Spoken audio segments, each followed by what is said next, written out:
Welcome back then folks to Pack 12's finale. The final build already, the week has flown by as it always does. I've decided to leave this one until last to end it strong because it's a vehicle which I actually had down to build for quite a while. I already had a Challenger, but mine already had the motor swap. And it seems to be one of those cars that maybe I just kept missing it, but it seemed to take ages for this thing to come back around in the legendary dealer. A similar thing happened when I wanted to build the Red Devil Camaro. It was taking forever to find another Camaro. This one, of course, is a returning vehicle, technically in terms of the build replica from Gran Turismo's past, most recently in Gran Turismo 6. It was kind of one of those race modify / touring car kind of builds, up around 600 horsepower. The weight is really low for a muscle car as well, 1275. We are using the Gran Turismo 6 numbers, and of course, that great livery. A few different players have done it. There's some orange ones, some green ones. To me, I think the green is just the most iconic for this one, so show them some love from me. You will need the wide body on this one as well, but of course when you add the livery it shows you that anyway.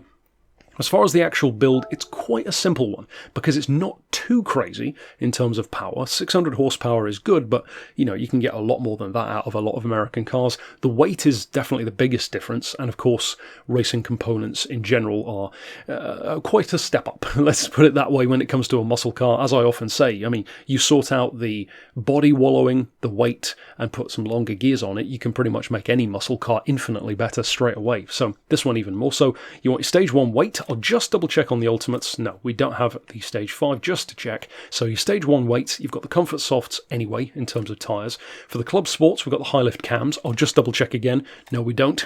I always have to double check if it's got the high lift S. So you want the high lift cams. We've got the stage 2 weight, the power restrictor and the ballast. As far as the semi-racing stuff, we've got the crank and the ECU, the limited slip diff.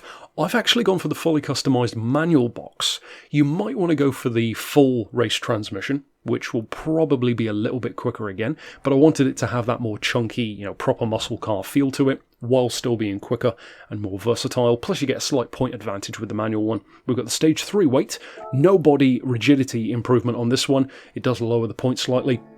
For my money, I wouldn't say you need it. I always like to test the car first before I do that, because obviously it's a more expensive thing to get rid of afterwards.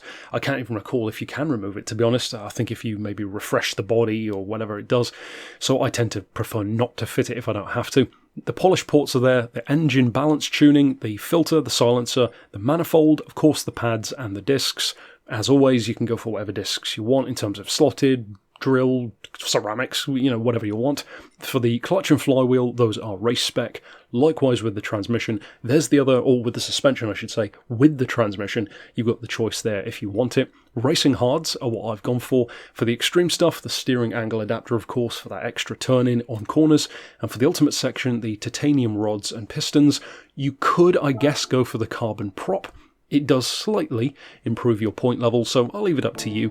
I didn't bother with that one, but you could. There's no reason why not. As far as going back to the garage, though, this one, as we'll talk about more in a second, is actually a car which surprised me. I thought it would take quite a lot of work to make it get to a level where I was happy with it in terms of how it performs.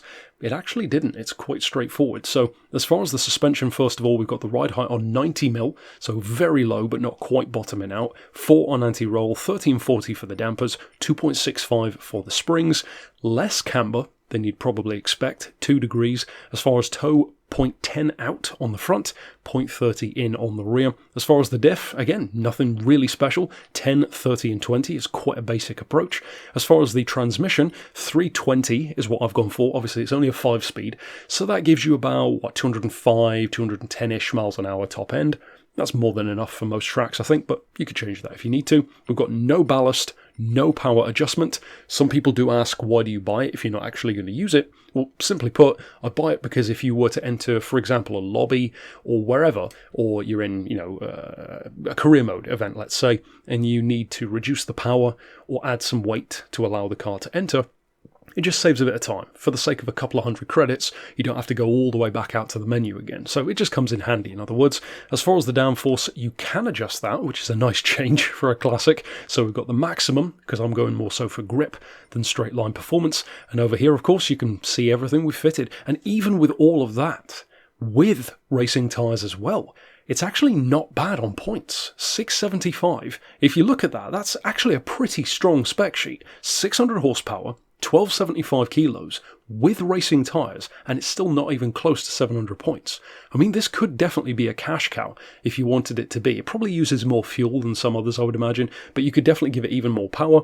You could, I guess, put it on better tyres for endurance. You probably wouldn't really want to do that, but the option is there. But with all of that being said, all that remains naturally is to jump out on the track and show you what it can actually do. So, like I said, this one was so much easier to work with than I thought it would be. I was fully expecting to need notes on, oh, this is how you need to approach this car, brake in this way, turn in this way, you know, those typical things that I'll say with a challenging car, like roll onto the throttle and stuff like that, which is true, and that's why I say it, but for this one, it's actually surprisingly forgiving. It's a pretty easy car. Now, I will say, the caveat there, of course, it's a 600 horsepower Challenger, so it can wheel spin. That's pretty obvious, and if you floor it too early into a corner, especially if the road surface is a bit uneven in terms of like the banked corners here, for example, at Blue Moon, you can easily spin up those wheels, and sometimes it'll cause a bit of a snap oversteer, like it'll kind of fishtail the back end a little bit, but it's nothing that you can't control, nothing that you're not used to. Definitely if you drive a lot of classics, it'll be nothing special there. And it's a really good car to use. It's properly quick. It feels to me pretty authentic in terms of what the car used to be like, and it's a really good car. The actual race car, of course, would have an advantage over this. It just is even better, but this is pretty damn good for something that was just a classic muscle car that we've turned into this. Plus, of course, you have the advantage that you can use this in road events, whereas that one you couldn't most of the time. So I hope you've enjoyed me for this journey of pack number 12. It's been a lot of fun doing these, a very eclectic mix, that's for sure. I will definitely see you again with more in future. And of course, if you are new to the concept of special projects on the channel, this is 120 cars in the main packs alone, let alone the individual ones. So there's plenty to check out here on the channel. And until next time, I'll see you then. But for now, thanks for watching.